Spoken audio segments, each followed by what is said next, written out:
Le cancer du sein, c'est l'une des pathologies les plus redoutées par les femmes et qui justement finit par les emporter dans la plupart des cas. Pourtant, ce ne sont pas les moyens pour éviter ce mal qui manquent. Mais pourquoi malgré les sensibilisations, le mal persiste toujours? Est-ce parce que les causes restent toujours ignorées? Quelles sont les complications quand on s'y prend tard? Et la grosse question, c'est de savoir comment s'en sortir. Autant de préoccupations, n'est-ce pas? Eh bien, restez avec nous pour en savoir plus. Docteur Elodie Tovi ici, bonjour. Vous êtes gynécologue obstétricienne, Oui, bien c'est sûr. ça, hein? Et vous travaillez à l'hôpital de zone de Menontin et aussi à l'hôpital de Konguézo, c'est bien ça. C'est Est-ce que bien c'est ça. facile de travailler, surtout à l'hôpital Konguézo avec tous les militaires et autres? Bonjour Gisèle, merci pour l'invitation, pour partager des informations sur un sujet aussi sensible qu'est le cancer du sein. Bien sûr. Et pour revenir à votre question, oui, c'est facile de travailler avec les militaires puisque chacun est dans son domaine et exerce sa compétence. Merci beaucoup. Vous êtes justement sur ce plateau ce matin pour parler de la thématique du jour, le cancer du sein. Je vais dire que c'est quand même un thème assez important et sensible qui touche la féminité des femmes, n'est-ce pas? Oui. Alors, chers téléspectateurs, vous n'hésitez pas à intervenir dans cette émission 00229 21 30 70 72 00229 21 30 70 72. C'est le numéro à composer dans 15 minutes environ pour partager avec nous vos préoccupations, vos questions liées à la thématique du jour. Peut-être que c'est vous qui êtes dans le cas où vous avez des proches qui sont dans le cas où même vous voulez prévenir la maladie. Eh bien, n'hésitez pas à intervenir dans cette émission d'ici 15 minutes pour poser toutes vos préoccupations. Eh bien, docteur Toviessi, avant qu'on ne parle, avant qu'on ne développe la thématique de ce matin, j'aimerais quand même qu'on présente un peu, que vous nous présentez un peu l'organe qui est mis en cause. Je veux parler du sein. Enfin, l'essentiel à savoir, quoi. Ok, merci.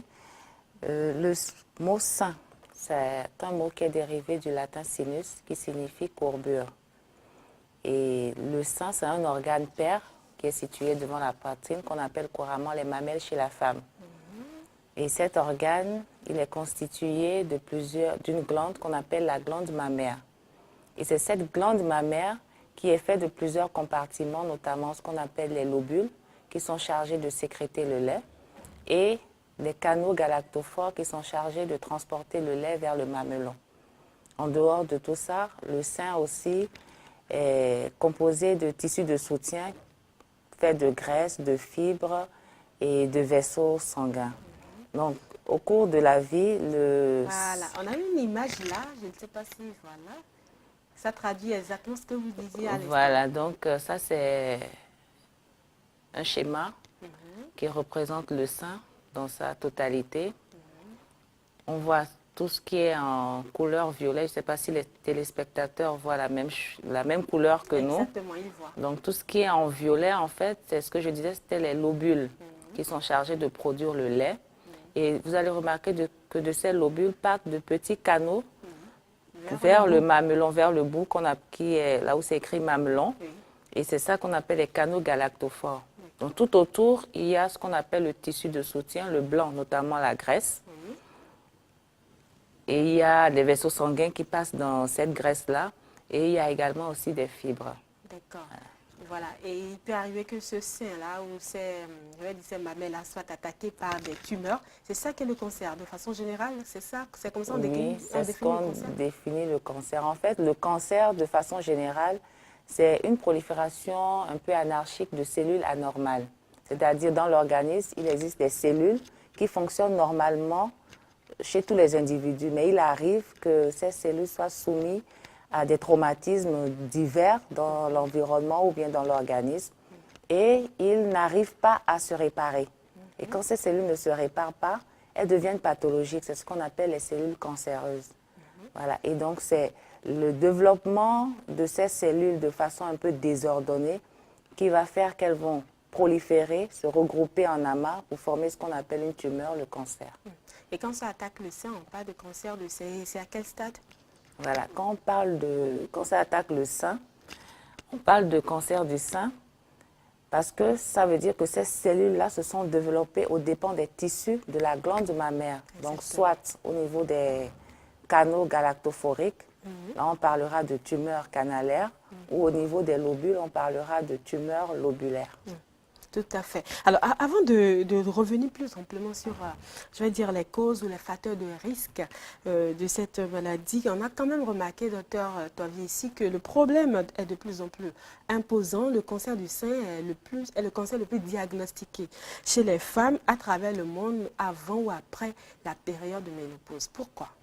Effectivement, le cancer du sein, c'est l'un des cancers les plus fréquents chez la femme. C'est la première cause de cancer chez la femme. Ça touche, le simple fait d'être une femme fait que la femme est à risque de développer... Prédisposée. Voilà, elle est prédisposée à développer un cancer du sein.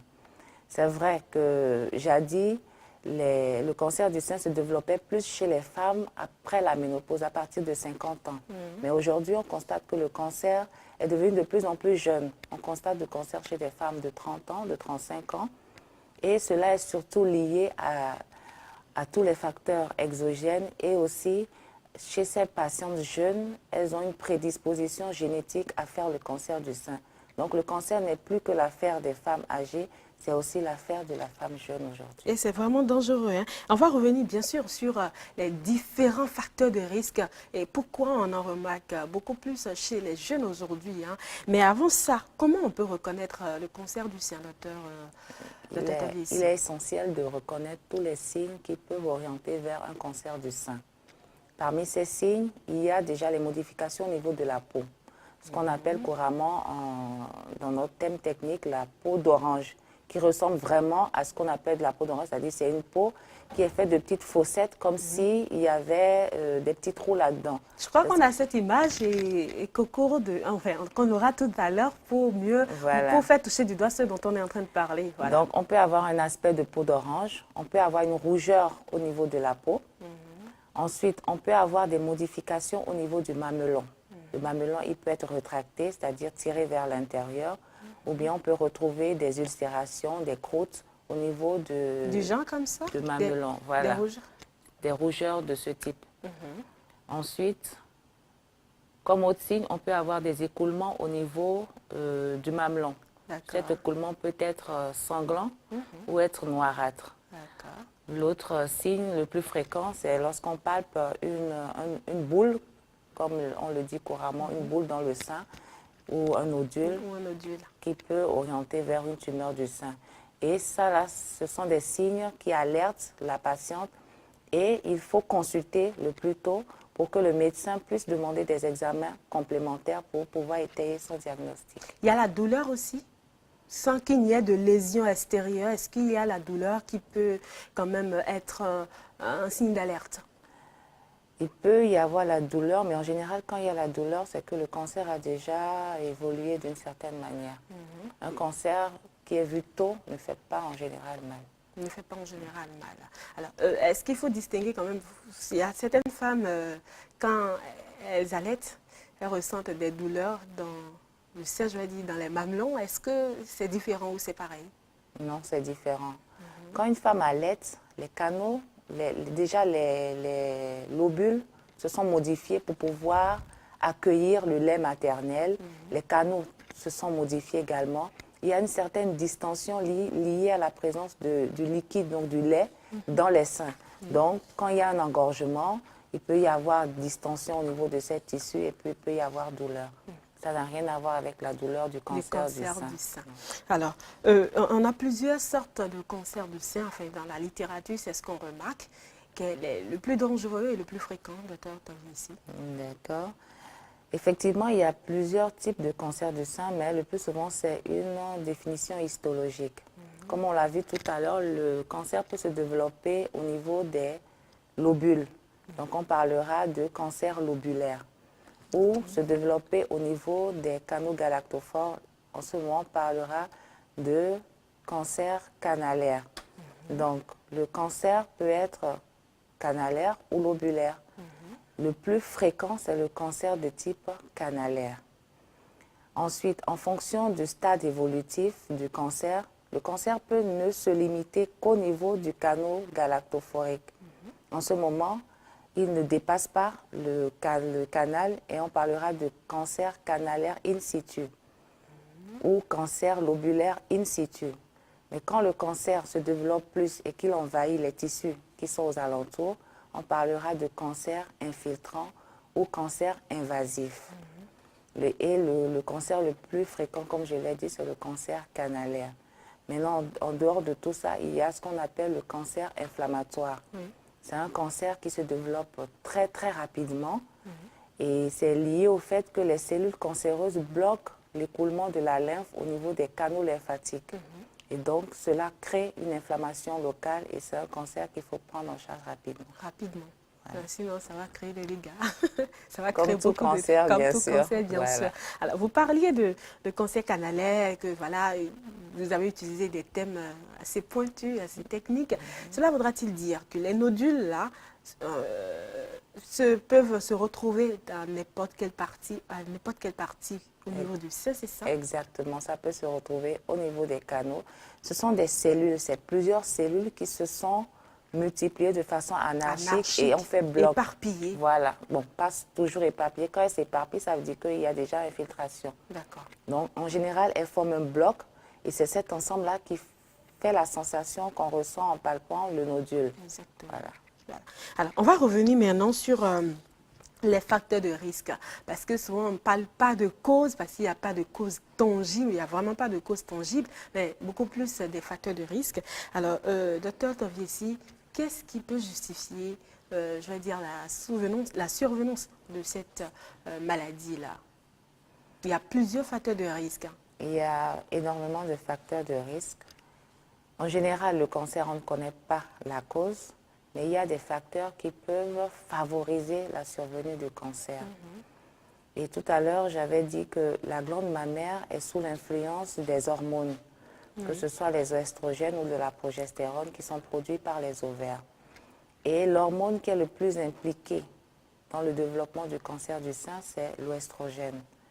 Donc, lorsqu'il y a une imprégnation importante et sur une longue durée par des oestrogènes, cela favorise le développement du cancer du sein. Notamment lorsqu'on prend des médicaments substitutifs de la ménopause qui contiennent des oestrogènes, on a un risque de développer un cancer du sein. Donc, quand l'estrogène est en grande quantité dans l'organisme, oui, ça favorise le cancer du sein. D'accord. Ce qui voudra dire que les pilules que les femmes consomment aussi peuvent être des sources, des facteurs de risque. C'est vrai que les études... Il y a des pilules progestatives et des trucs du genre. Oui, il y a des pilules progestatives, il y a les œstroprogestatifs. Exactement. Ce sont surtout les œstroprogestatifs parce qu'ils contiennent des oestrogènes qui sont mis en cause. Exactement. Mais ce ne sont pas toutes les pilules et cela dépend aussi de la durée de la prise de ces pilules-là. Donc, en dehors de... Je disais tout à l'heure, parmi les facteurs de risque, la prise de médicaments contenant des oestrogènes, il y a le fait d'avoir eu une puberté précoce ou une ménopause tardive. Lorsqu'une fille a une puberté précoce, c'est-à-dire avant l'âge de 12 ans, elle est plus vite exposée à ces hormones-là. Donc sa glande mammaire sera exposée aux hormones pendant plus longtemps. Lorsqu'une femme a une ménopause tardive après 55 ans, sa glande mammaire aussi sera exposée pendant plus longtemps aux oestrogènes. Et tout ceci favorise le cancer du sein. En dehors de ces facteurs, il y a ce qu'on appelle les perturbateurs endocriniens qui jouent un peu le rôle des oestrogènes. Et ces perturbateurs, on peut les trouver dans tous les produits industriels qu'on a aujourd'hui, les pesticides, les plastiques. Et tous ces éléments se comportent un peu comme des oestrogènes et favorisent le cancer du sein. Voilà, donc c'est carrément dit qu'on n'est pas à l'abri. Hein. On n'est pas à l'abri, mais on fait attention. Alors, quand vous recevez les femmes en consultation, est-ce que c'est facile pour vous de savoir quel est le facteur de risque qui a occasionné et quel facteur de risque revient de plus en plus? En fait, il faut faire ce qu'on appelle une enquête. Une enquête pour voir déjà dans les antécédents de la patiente, est-ce qu'elle a, parmi tous les facteurs qui ont été cités, certains? Parfois, on ne retrouve rien. Ce n'est pas forcément, une patiente peut avoir des facteurs de risque et ne pas développer un cancer du sein, comme une patiente peut ne avoir aucun facteur de risque et développer un cancer du sein. C'est aléatoire. C'est aléatoire. D'accord. Alors, avant de continuer sur les facteurs de risque ou les causes, parce qu'il y en a beaucoup, on va encore citer beaucoup d'autres, on va répondre à une ou deux questions qu'on a reçues au cours de la semaine. Alors, la première question est venue de Madame Diane. Elle dit, j'ai été opérée d'un cancer de sein droit, il y a de cela 4 ans. Le médecin m'avait quand même rassuré de ce que je ne cours pas de risque pour la seconde paire.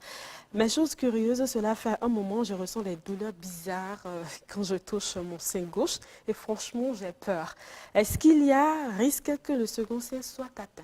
Docteur Tamissi. Bon. Pour répondre à Diane, je lui dirais ceci. C'est vrai qu'on a déjà fait un cancer du sein, il y a une autre psychologique qui fait que tout petit symptôme fera suspecter un cancer du sein.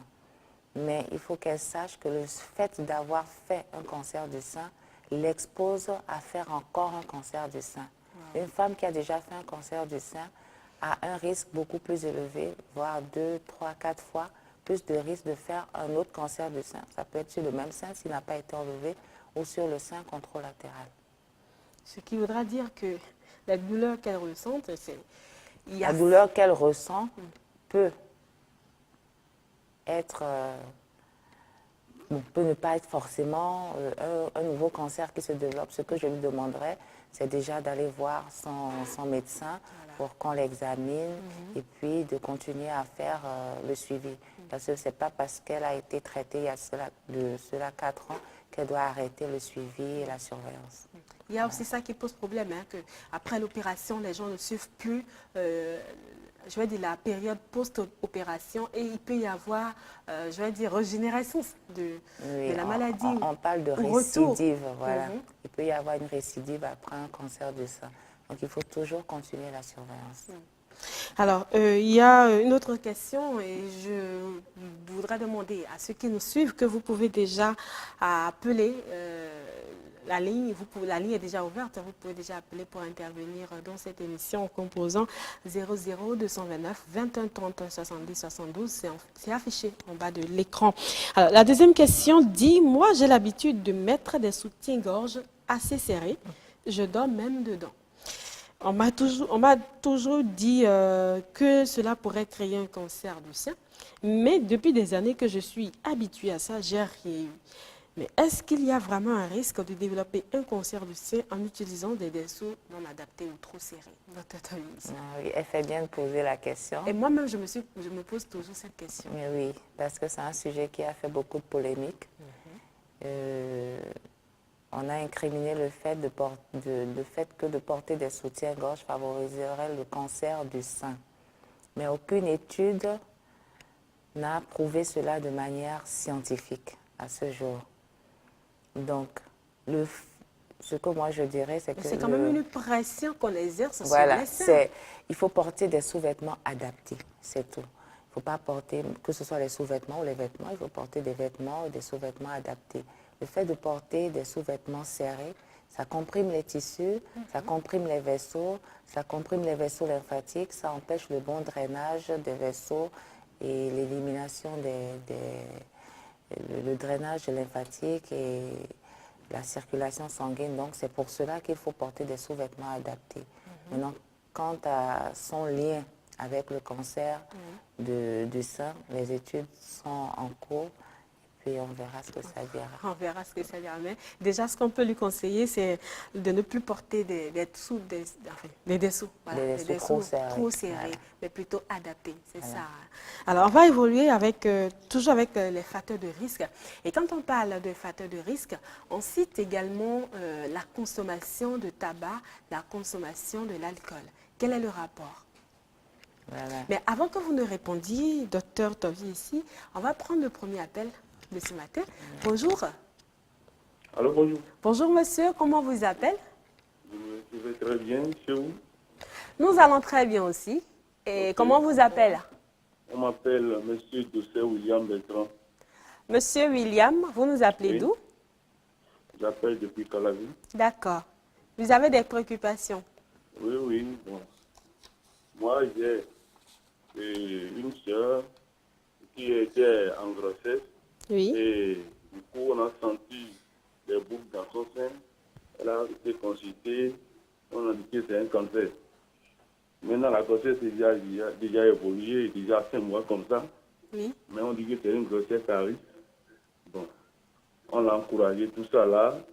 Et son mari voulait tout juste qu'on avorte. Bon, on n'a pas été dans le même sens que lui. Oui. Elle a accouché maintenant. Maintenant, elle a pu constater les bouts dans le sein. Elle a envie d'allaiter son enfant. Son enfant a actuellement 4 mois déjà. D'accord. Donc, est-ce qu'il y a risque que ça revienne encore lorsque l'enfant va cesser de téter? Ça, c'est ma préoccupation. Oui. D'accord. D'accord. Merci beaucoup, docteur. Enfin, merci beaucoup, monsieur William. D'accord. On va vous répondre tout à l'heure. Ok. Voilà, docteur Tobiasi, j'aimerais bien qu'on réponde à sa question avant de continuer. Oui. Le fait de ressentir des boules dans le sein ne signifie pas forcément que c'est un cancer. Pour parler de cancer, il faut faire la preuve histologique du cancer. Est-ce que la preuve histologique chez cette patiente a été faite? Parce que le Qu'est-ce cancer, que vous mettez dans preuve histologique? c'est-à-dire on C'est un terme prélève, assez une partie du tissu qui est mise en cause et on l'analyse au laboratoire pour dire oui, c'est un tissu pathologique, c'est composé de cellules cancéreuses. Donc, on peut sentir tous les nodules dans le sein ne sont pas forcément des cancers. Il y a des adénofibromes qu'on peut ressentir dans le sein. Des kystes? Donc, voilà, et des kystes aussi. Donc, si la preuve histologique du cancer n'a pas été faite, je ne sais pas pourquoi, je ne sais pas pourquoi ils évoquent le terme de cancer. Mais non, c'est pas avec le cancer ne va pas disparaître avec l'accouchement. Donc, il faut que cette patiente reconsulte pour que le médecin réévalue son cas pour voir est-ce qu'il y a toujours cette tumeur ou ce nodule dans le sein. Est-ce qu'il ne serait pas opportun de l'analyser pour savoir est-ce que c'est bénin ou est-ce que c'est malin? Oui, c'est malin. Voilà. Alors, est-ce qu'il y a un risque quand même pour cet enfant qui allait ce sein dans lequel au préalable on a senti la présence des nodules et qu'après l'accouchement, bizarrement, les nodules disparaissent et que l'enfant tête est allaité avec ce sein-là, avec le lait-là. Est-ce qu'il n'y a pas de risque de maladie pour l'enfant en fait? Peut-être que c'est une question personnelle à l'issue de sa question. Je dirais déjà tout de suite que le cancer ne va pas se transmettre par le L'allaitement. lait maternel. D'accord. Mais si c'est un adénofibrome, il n'y a aucun risque à ce que la maman allaite, même en ayant son nodule. Mais je redemande toujours à ce monsieur de dire à sa soeur de reconsulter pour qu'on sache exactement quelle était la pathologie en cause. En cause, c'est toujours mieux. Donc, j'espère que M. William a entendu les recommandations de notre invité, le docteur Tobiasi, donc de reconduire, d'amener sa soeur à l'hôpital pour de plus amples examens pour en être Voilà. sûr de ce qu'il y a là. Exactement. Voilà. Donc, on va continuer. Oui, on parlait de la consommation de l'alcool et du tabac comme facteur de risque du cancer de sein. Je demandais quel est le rapport. Je ne dirais pas qu'il y a un rapport direct. C'est que plusieurs études, toujours dans la recherche des facteurs qui pouvaient favoriser le cancer, les études ont montré que le fait de consommer à peu près 3 verres d'alcool par jour augmentait de 30% le risque d'avoir un cancer du sein. Voilà. Donc ce sont les études qui ont prouvé cela. Donc consommer de l'alcool, consommer aussi du tabac, c'est des éléments qui favorisent le cancer en général. D'abord le cancer en général, Voilà. maintenant beaucoup plus, enfin le cancer du sein aussi. Le cancer du sein aussi. Qui en fait partie. Voilà. Et parmi les facteurs de risque également, on parle de l'obésité comme facteur de risque. Oui, l'obésité le aussi surpoids. l'obésité et le surpoids, voilà, ce sont des facteurs de risque de cancer du sein. Pourquoi? Parce que au niveau des... J'avais dit tout à l'heure que le cancer du sein est sous l'influence hormonale, notamment les oestrogènes. Donc, au niveau des cellules, quand on parle d'obésité, c'est parce que la patiente, elle a beaucoup plus de tissus graisseux, donc de tissus adipeux. Et au niveau de ces tissus adipeux, il y a une enzyme qu'on appelle l'aromatase qui favorise la transformation des androgènes en ou estrogènes. Donc, la patiente aura, à travers cette transformation, un taux beaucoup plus important d'œstrogènes et donc sa glande sera soumise à l'influence des oestrogènes et donc au risque de cancer du sein. Donc, ces personnes qui pensent que bon, voilà, ils sont obèses, ils sont gros, ils sont grands dans la chair, que voilà, c'est un signe d'aisance, en fait, c'est un signe de source de maladie, de Oui, c'est plusieurs source maladies. de maladies, de plusieurs maladies. À donc- part le cancer, il y a encore plein d'autres maladies qui sont liées à l'obésité ou au surpoids. Oui, tout à fait. Et vous avez parlé, vous avez dit tout à l'heure que beaucoup plus on constate la présence du cancer du sein au niveau des plus jeunes, des femmes plus jeunes. Et moi, le rapprochement que moi je fais tout de suite, et je voudrais savoir si mon rapprochement est valable, aujourd'hui, on est plus exposé à des produits qui favorisent, je vais dire, qui favorisent l'augmentation de la taille des seins, des fesses et tout. Est-ce que vous pensez que ces produits-là, que ces jeunes femmes utilisent aujourd'hui pour avoir des poitrines beaucoup plus arrondies, beaucoup plus gonflées, est-ce que c'est aussi un facteur de risque? Est-ce que ça n'explique pas le fait que le cancer de sein se ressent maintenant aujourd'hui beaucoup plus dans les jeunes? Je ne dirais pas tout de suite oui. Vous Pourquoi? ne direz Parce pas non que, non plus? oui, parce qu'il faut faire des études pour prouver qu'il y a une relation entre ces éléments-là et le cancer du sein. Parce que ce sont des éléments extérieurs qui viennent perturber aussi le fonctionnement normal des cellules. Donc, en ce sens-là, oui, ça peut favoriser le développement des cellules anormales, donc le développement du cancer. Mais si on retrouve le cancer chez des femmes jeunes, c'est surtout chez des femmes qui ont une prédisposition génétique à développer un cancer du sein. C'est-à-dire? C'est des femmes qui ont dans leurs gènes des gènes mutés, c'est-à-dire au lieu qu'un gène code pour telle séquence, il va coder pour autre chose. Donc chez ces femmes, elles ont des mutations au niveau de leurs gènes qui favorisent le développement du cancer du sein. Et on retrouve le cancer chez des femmes très jeunes, 30 ans, même 25 ans, lorsqu'elles ont ces gènes-là. Ces prédispositions génétiques. Génétiques, voilà. D'accord. Donc, on n'a pas de lien à faire entre ces produits que certaines femmes utilisent et le développement du cancer. Mais on n'est pas à l'abri non On plus, n'est docteur. pas à l'abri non plus. On ne pourra pas dire tout de suite non, il faut que des études soient menées. Alors, vous disiez à l'instant que le cancer du sein, enfin, vous avez cité des symptômes, mais on dit également que le cancer du sein évolue à bas bruit. Moi, j'aimerais savoir à quel moment ça devient une urgence clinique. Effectivement, le cancer du sein évolue à bas bruit. C'est Avant que pourquoi- vous ne continuiez, si vous le permettez, on va recevoir un autre appel. Bonjour. Bonjour. Oui, bonjour. Bonjour, monsieur. Comment vous appelez? Je m'appelle Dossou d'Abrion. Monsieur Dosso, vous nous appelez d'où? J'appelle depuis WhatsApp et encore le Nord. D'accord. Vous allez bien? Oui, très bien. D'accord. Vous avez des préoccupations? Oui, j'ai une fille à l'âge de 11 ans qui commence à faire des règles. Bon. Et comment l'émission là est venue, je voulais demander des conseils. D'accord. Vous avez une fille de 11 ans qui a commencé par avoir ses menstrues et vous voulez avoir des conseils, c'est ça? Oui. Des conseils de quel genre? Bon, de la manière dont elle commence déjà à faire règles, quoi. Pour vous, c'est trop tôt, c'est ça? Non, bon, comme elle a commencé vite les règles là. Oui.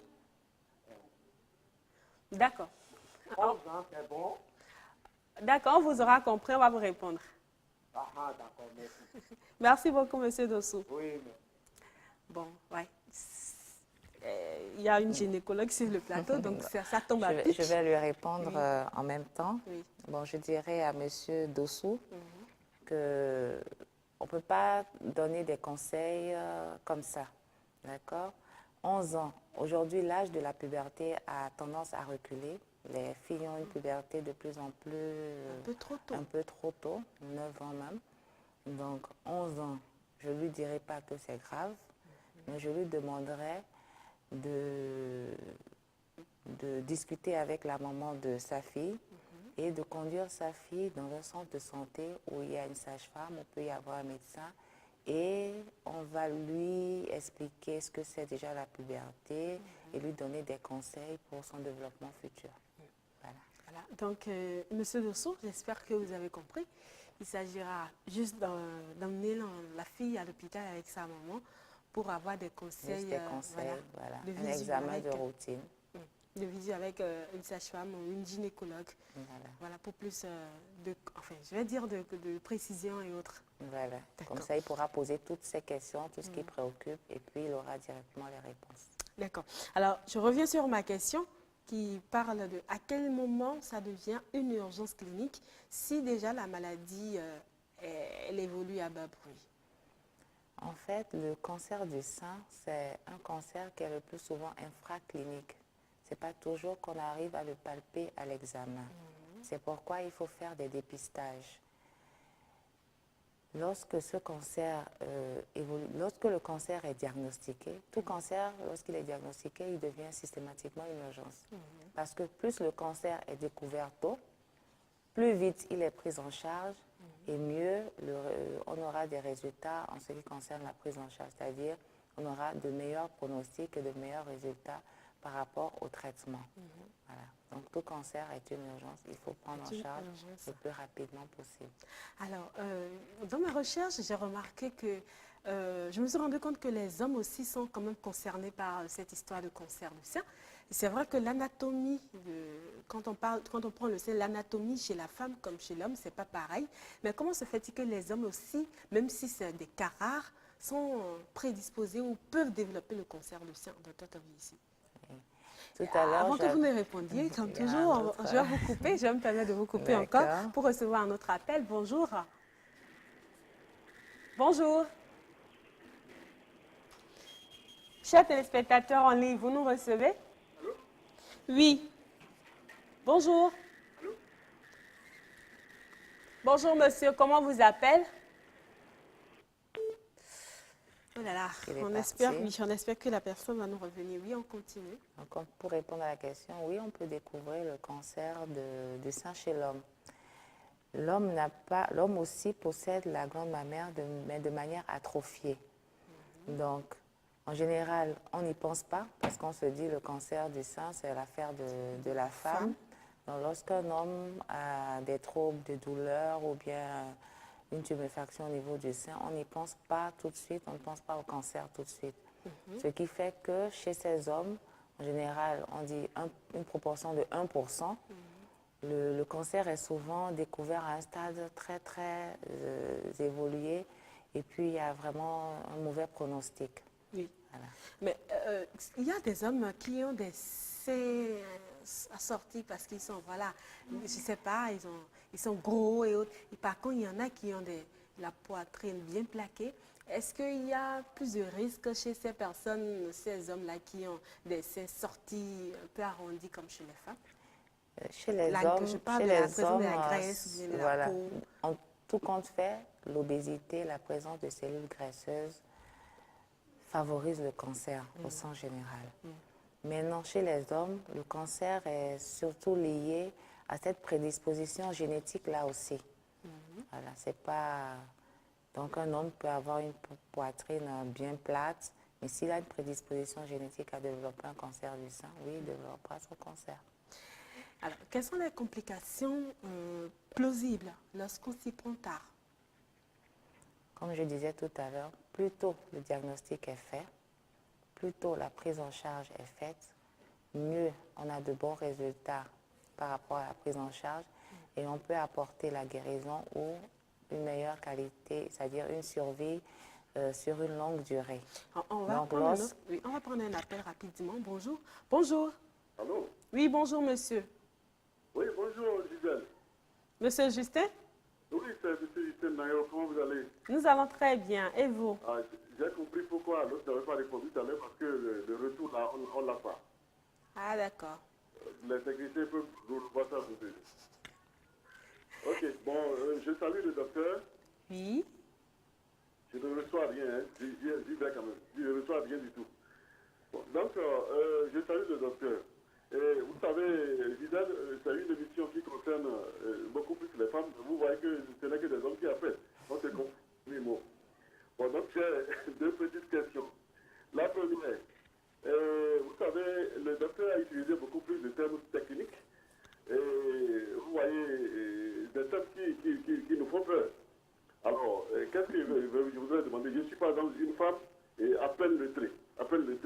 Alors, qu'est-ce que le docteur va me conseiller pour que je ne puisse pas, j'aime beaucoup plus la prévention que quand on doit tomber malade et se traiter.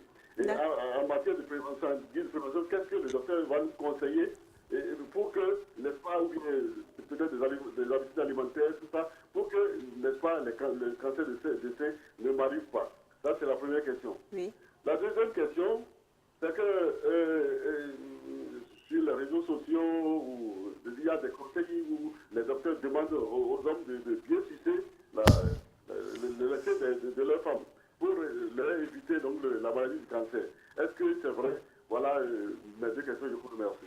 Merci beaucoup, monsieur Justin. D'accord. Pour sa première question, oui, on va y revenir vers la fin de l'émission. On va revenir sur, je vais dire, les mesures préventives pour quand même éviter la survenue du cancer du sein. Donc, on va revenir sur ça après.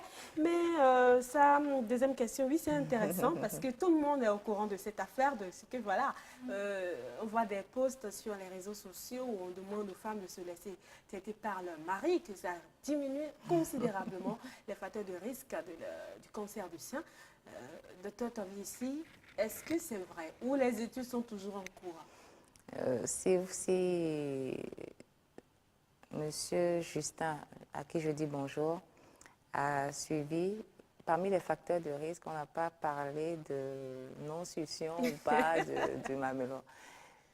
Même l'allaitement, où on dit le fait d'allaiter l'enfant ou d'allaiter plusieurs enfants protégerait du cancer du sein, c'est surtout parce que le fait d'allaiter met au repos les ovaires.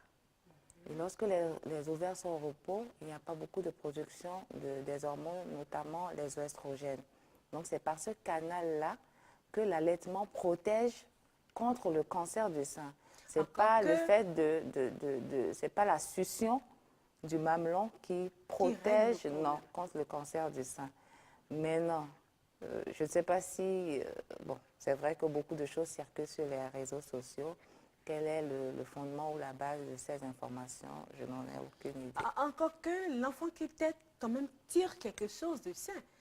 Il fait travailler le sein, alors que bon, quand c'est le mari qui va téter la femme, je ne crois pas qu'il en tire du lait. Voilà, c'est beaucoup plus érogène, c'est beaucoup plus dans les...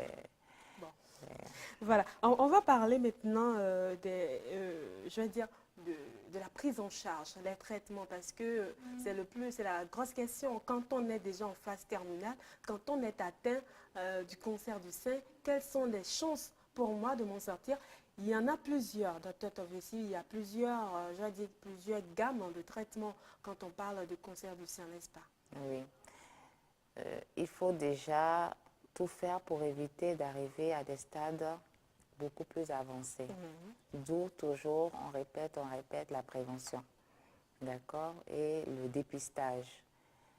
Lorsque, je disais tout à l'heure, lorsque le cancer du sein est diagnostiqué tôt, la patiente a des meilleures chances de survie et de guérison.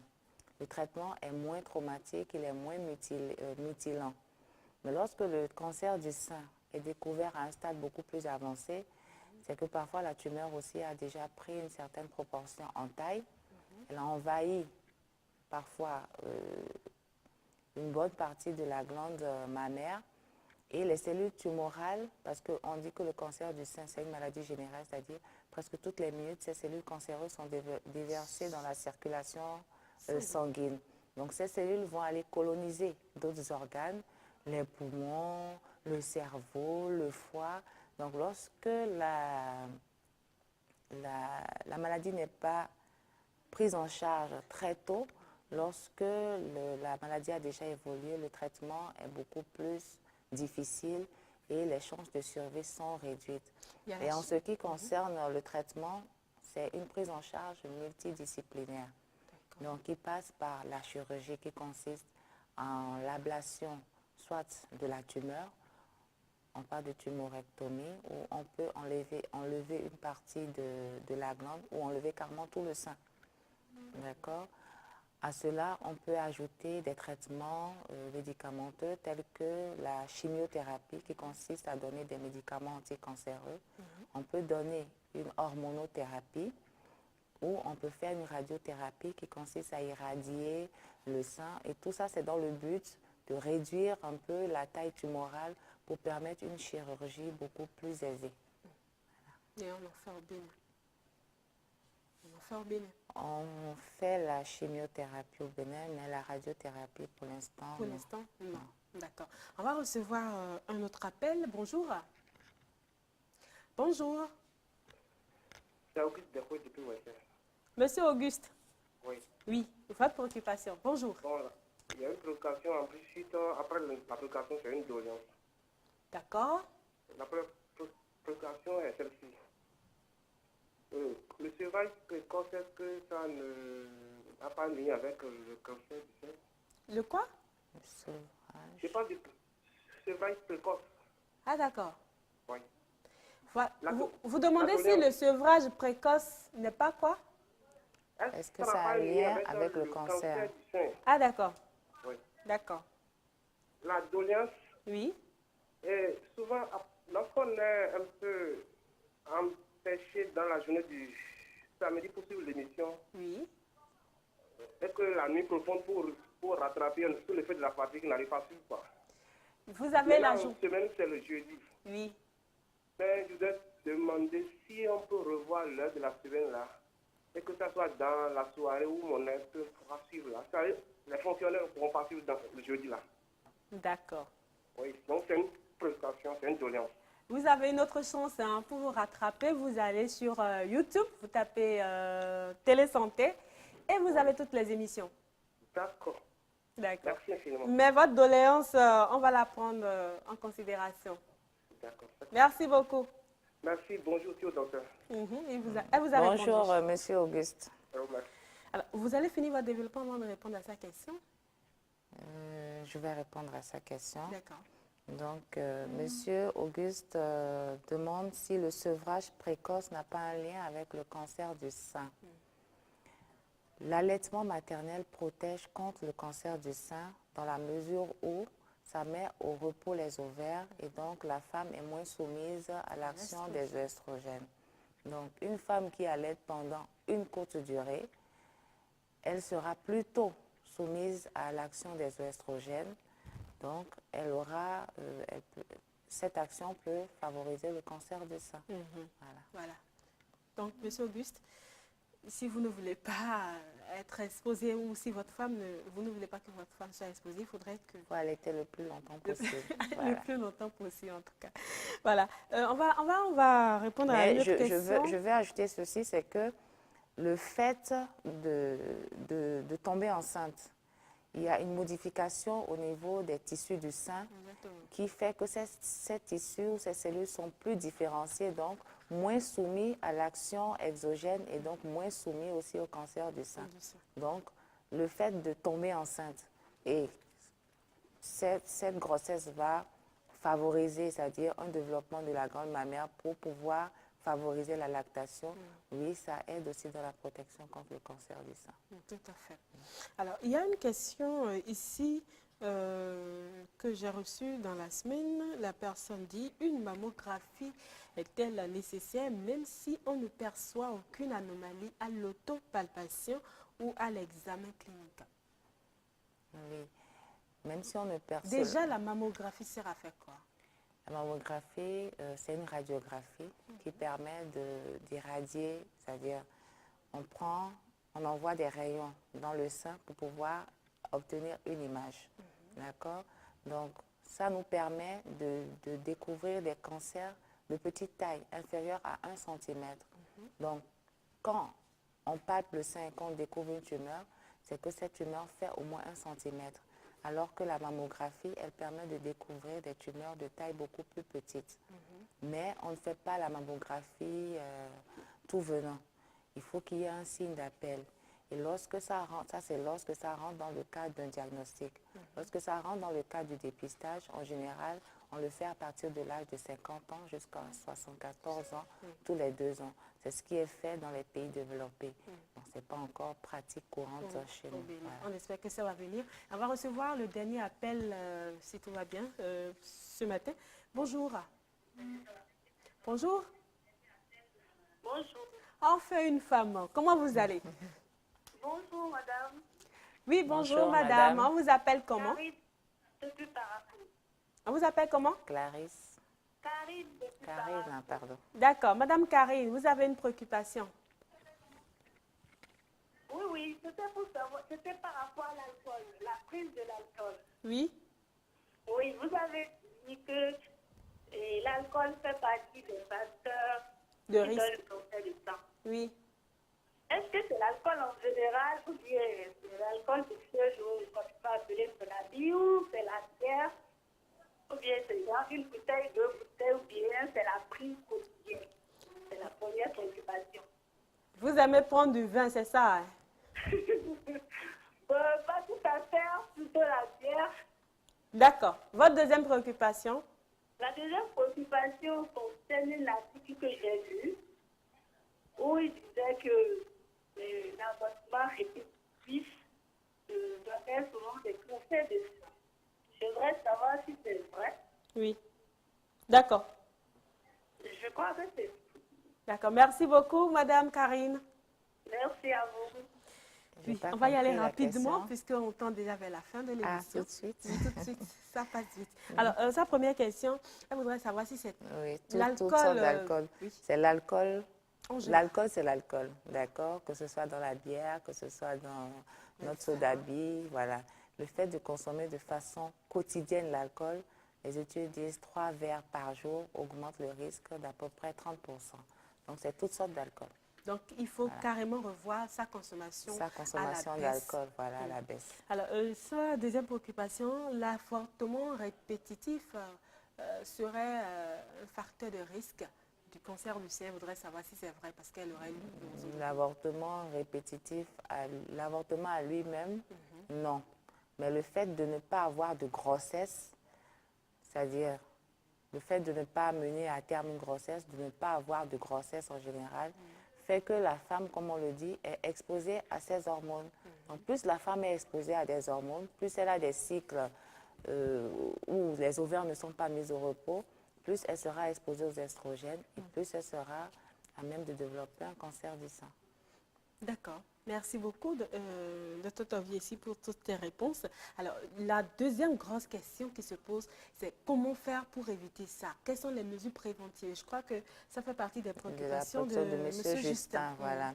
Donc, on a dit qu'il n'y a pas, quand on dit facteur de risque, c'est-à-dire ça peut favoriser, mais ce n'est pas la cause. Donc, tout ce qu'on peut faire pour éviter d'être soumis à l'action des oestrogènes, ça permet de diminuer un peu le risque. Donc, chez la femme, je dirais, déjà avoir une activité physique régulière pour éviter l'obésité ou le surpoids, éviter de consommer des médicaments qui contiennent des oestrogènes sur une très très longue durée. Éviter les pilules à tout Je ne vent. dirais pas éviter les pilules à tout vent, mais la prise de pilule est réglementée. Donc, ça se fait après Selon une une norme consultation, voilà, et selon des conditions données. Donc, on ne prendra pas la pilule à vie, par exemple. Donc, c'est juste sur une période qui permet de réguler un peu les naissances, d'accord? Donc, après la prise de ces médicaments, il faut éviter de s'exposer à tous ces perturbateurs endocriniens qu'on retrouve aujourd'hui dans l'industrie, dans les plastiques, dans les aliments qu'on mange, les conserves, les viennoiseries, en tout cas tout ce qui contient des substances grasses qui favorisent d'une certaine manière l'obésité et qui nous exposent à des perturbateurs endocriniens ou à des acides gras, d'accord? En plus, j'ai parlé de l'activité physique, de l'éviction de tous ces facteurs-là. on dit que la grossesse protège contre le cancer du sein. Donc, une grossesse qui est mise en route plus tôt, avant l'âge de 30 ans, protège contre le cancer du sein. Le fait d'allaiter, donc, ça répond à la question, voilà, d'allaiter le bébé, oui, pas le papa, pendant plus longtemps, protégerait contre le cancer du sein. Donc, c'est de voir tous les facteurs de risque et essayer d'éviter l'alcool, le tabac, tous ces éléments-là qui favorisent le cancer du sein. Alors, l'autopalpation dans tout ça, c'est souvent ce que vous nous conseillez pour détecter au plus tôt une quelconque tumeur. J'aimerais savoir si elle reste la meilleure solution pour vite se rendre à l'évidence de ce qu'il y a la présence d'un corps étranger là. L'autopalpation, c'est vrai, c'est accessible à tous. D'accord? Ça permet à la femme d'examiner de façon mensuelle ses seins, de les connaître. Ça permet de vite détecter une anomalie ou un changement au niveau des seins qui va permettre à la femme de demander une consultation pour que le médecin puisse faire d'autres investigations. Donc, d'un côté, oui, la palpation des seins permet de diagnostiquer très tôt une tumeur. Mais ce sera déjà une tumeur qui aurait déjà une taille de 1 centimètre. En dehors de cela, elle ne remplace pas le dépistage avec la mammographie qui, elle, permet de découvrir des cancers qui sont beaucoup plus petits. Tout à fait. Alors, est-ce qu'il y a une technique pour faire l'autopalpation? Oui, il y a une technique pour faire l'autopalpation. L'autopalpation des seins se fait en général après les règles, donc dans les 10 jours qui suivent les règles. Et on demande à la femme d'avoir un miroir, donc de se mettre déjà debout devant le miroir. Premièrement, les bras le long du corps pour pouvoir observer s'il y a déjà la symétrie au niveau des seins, l'aspect de la peau, pour voir s'il n'y a pas une retraction du mamelon. Donc, les bras le long du corps, ensuite les bras levés, ensuite penchés en avant et les bras aussi au niveau des hanches. Tout ça, c'est pour voir s'il n'y a pas des anomalies au niveau de la structure, des déformations au niveau de la peau, au niveau des seins, une rétraction du mamelon. Ensuite, la femme va palper ses seins avec ses doigts, donc avec les 3 doigts centraux. Donc, on écrase la glande mammaire contre le grès costal, donc contre le thorax. C'est compliqué les thèmes là, vous pouvez juste... Bon, c'est-à-dire, si la dame, je suppose qu'elle est couchée dans son lit, elle peut mettre un petit oreiller ou un petit... juste pour se relever un tout petit peu l'épaule. Je suppose qu'elle veille examiner le sein gauche. Donc, elle va mettre sa main gauche derrière la tête et avec la main droite, elle va examiner le sein gauche dans le sens dans le sens de rotation des aiguilles d'une montre. Donc, avec les 3 doigts, elle va palper la glande dans un sens circulaire en écrasant bien le sein contre le grès costal. C'est ce qui permettra de voir s'il y a une tumeur ou un nodule. Donc, elle va le palper de façon circulaire dans le sens des aiguilles d'une montre jusqu'au centre. Ensuite, elle presse un tout petit peu le mamelon pour voir s'il n'y a pas un écoulement de liquide sanglant ou bien noirâtre qui va sortir. Quand on n'allait pas encore, il y a toujours des boules à l'intérieur et on sent de la douleur. Est-ce que c'est pareil? C'est de la glande. D'accord. Ce qu'on sent à l'intérieur du sein, quand les seins sont encore très denses, c'est uniquement de la glande mammaire. D'accord. Alors, on est à la fin de l'émission. Juste un conseil. Qu'est-ce que vous diriez? Donc, comme conseil, je dirais aux femmes, le cancer du col, ça concerne toutes les femmes. Il n'y a pas une femme qui est plus sujette. Bon, il y a des femmes qui sont plus sujettes, mais c'est l'affaire de toutes les femmes. Donc, de façon régulière, à partir de l'âge de 25 ans, toute femme devrait pouvoir, au moins une fois par an, consulter soit la sage-femme, soit le médecin généraliste ou le médecin gynécologue pour se faire examiner les seins. C'est super important. Oui, parce que le cancer du sein, c'est quand même dangereux. Ça conduit même à la mort à des moments donnés. Oui, merci beaucoup, docteur. Le cancer n'est pas bien traité, on peut en mourir. Voilà. Merci, docteur Elodie Torvier. Si vous êtes gynéco-obstétricienne, merci d'avoir répondu à notre invitation. Chers téléspectateurs, merci d'avoir été des nôtres. On se donne rendez-vous samedi prochain pour la même aventure. D'ici là, portez-vous bien.